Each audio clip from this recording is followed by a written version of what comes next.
بسم اللہ الرحمن الرحیم ایاک نعبد و ایاک نستعین۔ پاکستان تحریک انصاف دستور میں ترمیم کے حکومتی منصوبے کی روز اول سے مخالف ہے اور ان کی راہ روکنے کے لیے پوری طرح میدان عمل میں کھڑی ہے اور ہر سطح پر اس کی مزاحمت کر رہی ہے۔ ہم یہ سمجھتے ہیں کہ عوام کے ووٹوں کی بجائے بند کمروں کی سازشوں کے ذریعے اقتدار میں لائے گئے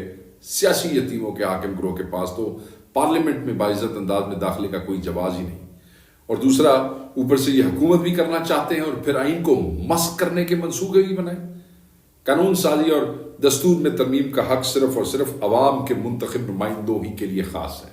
جنہیں یہ اختیار ملک و قوم کی فلاح و ترقی اور ادارہ جاتی بندوبست کو مضبوط کرنے کے لیے سونپا جاتا ہے۔ وہ گروہ جو آئین کی بے توقیری سے آئین کو روند کر ریاست پر قبضے کی شرمناک روش پر گامزن ہو اور خود کو دستور کی منشا کا پابند بنانے کی بجائے محض ذاتی ایجنڈے اور مفاد کے لیے دستور کی دھجیاں اڑانے اور اسے زیر و زبر کرنے کے منصوبے بنائیں، اس کے رحم و کرم پہ آئین کو کیسے چھوڑا جا سکتا ہے؟ ویسے تو آئین میں ترمیم کا پورا منصوبہ ہی بدنیتی کی بنیادوں پر استوار ہے اور ملک و قوم کے مفادات کو دفن کیے بغیر اس کی کسی ایک شق کو قبول کرنا بھی ممکن دکھائی نہیں دیتا۔ تاہم چیف جسٹس کی تقرری، آئینی بینچ کی تشکیل اور اس میں پارلیمنٹ کے کردار کی آڑ میں حکمران مقتدرہ کو کہ غیر معمولی اثر و رسوخ کی گنجائش پیدا کرنے کی کوشش ایسی تباہ کن ہے کہ انہیں قبول کرنا دستور میں اختیار کی تسلیس یعنی کہ پورے کے پوری ٹرائیکاٹمی آف پاور کے فلسفے کو زندہ درگور کرنے کے مترادف ہے۔ اگر یہ ترمیم آئین کا حصہ بن جاتی ہے تو عدلیہ ہر لحاظ سے اپنی آزاد حیثیت کھو دے گی۔ یوں چیف جسٹس آف پاکستان کے ساتھ سینئر ترین ججز براہ راست حکومتی اثر و رسوخ کے تابع ہو جائیں گے اور عدلیہ عملاً ریاست کی بجائے حکومت ہی کی ایک ذیلی ادارے میں بدلی جائے گی، جس میں بیٹھنے والے ججز دستور و قانون سے وفاداری اور انصاف کا علم بلند کرنے کی بجائے اپنی نوکری بچانے اور ترقی پانے کے لیے حکومت وقت کی خوشامد کے ذریعے اپنی سی وی بنانے میں ہی لگے رہیں گے۔ پارلیمانی کمیٹی جس میں سیاسی جماعتوں کو ایوان میں ان کی نشستوں کے تناسب سے نمائندگی دی جاتی ہے، اس پہ اس کی مکمل اجازت داری حکومت کو میسر آ جائے گی اور حکومت جیسے چاہے گی سپریم کورٹ کے ججز میں اکھاڑ پچھاڑ کر کے اسے ایک اکھاڑے میں تبدیل کر سکے گی اور جس نوعیت کا فیصلہ چاہے گی بآسانی حاصل کر لے گی۔ ایسے میں عدالت کے ذمہ آئین کی تشریح یا اس کے تحفظ کی بجائے حکومت وقت کی منشا اور خوشنودی کا احساس ہی باقی رہ جائے گا۔ دستور کے ساتھ کھڑے ہونے والے جج کو اٹھا کر باہر پھینک دیا جائے گا اور مقتدرہ کی دہلیز پر سجدہ ریز ججوں کو منصب بنا کر قوم کا مقدر ان کے رحم و کرم پر چھوڑ دیا جائے گا۔ چنانچہ بانی چیئرمین عمران خان کی ہدایت کی روشنی میں پاکستان تحریک انصاف آئین میں ترمیم کے مجوزہ حکومتی منصوبے کے خلاف صف آ رہا ہے۔ پارلیمنٹ سے اس متنازع ترین ترمیم کی منظوری کی پہلی کوششوں کو ناکام بنانے کے بعد سے آج تک اپنے اتحادیوں اور ہم خیال سیاسی جماعتوں کے ساتھ مل کر ان کی راہ روکے ہوئے ہیں اور دستور کے گہرے زخموں سے بچانے کے لیے اپنے جسم و جان پر بھی بدترین حکومتی فسطائیت کے گھاؤ برداشت کر رہی ہے۔ مینڈیٹ چوروں کا وہ بے شرم گروہ جو عددی بنیاد پر تو ترمیم نہیں لا سکتا، نمبر نہیں ہے، ووٹ نہیں ہے اور نہ ہی اسے پارلیمنٹ کے کسی ایوان سے منظور کرانے کی پوزیشن میں ہے، جبر اور جھوٹ سے مسلسل ماحول کی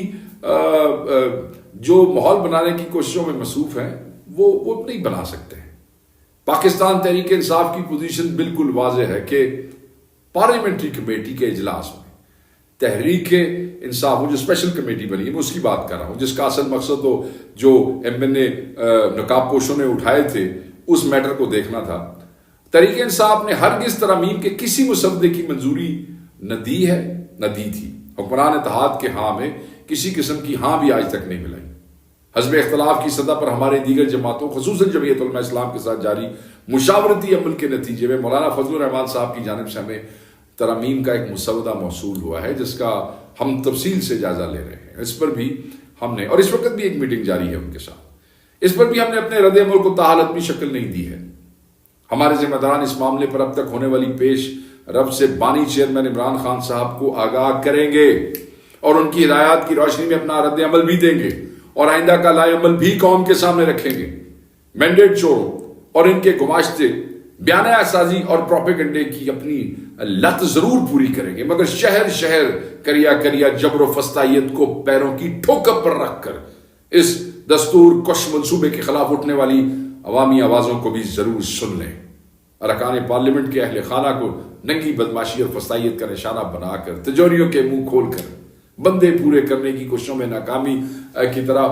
پروپیگنڈے کے ذریعے کنفیوژن پھیلانے اور گھٹیا مقاصد نکلوانے کی مایوس کن کوشش بھی ناکام رہے گی۔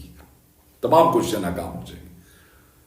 تمہارے دن واقعتاً گنے جا چکے ہیں، میں بتاؤں، اور عوام تمہاری رخصتی کے لیے کمر بستہ ہو رہے ہیں۔ دستور اور جمہوریت کے خلاف تمہارے ہر حملے کا جواب اب عوام دیں گے، اور وطن عزیز کو مجرموں کے رحم و کرم پہ ہرگز نہیں چھوڑیں گے۔ کل بھی تمہارے مقابل کھڑے تھے، آج بھی کھڑے ہیں، اور کل بھی تمہیں عوام کا سامنا کرنا ہو۔ سازشوں سے باز آ جاؤ اور دستور کی دھجیاں اڑا کر عدلیہ کی تباہی کے سارے منصوبے ترک کر دو، ورنہ اگر عوام آگے بڑھ کر تمہیں اس پر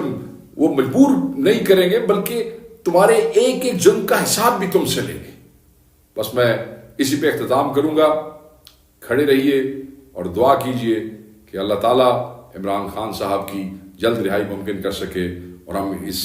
غیر آئینی ترمیم کا راستہ روک سکیں۔ بہت شکریہ۔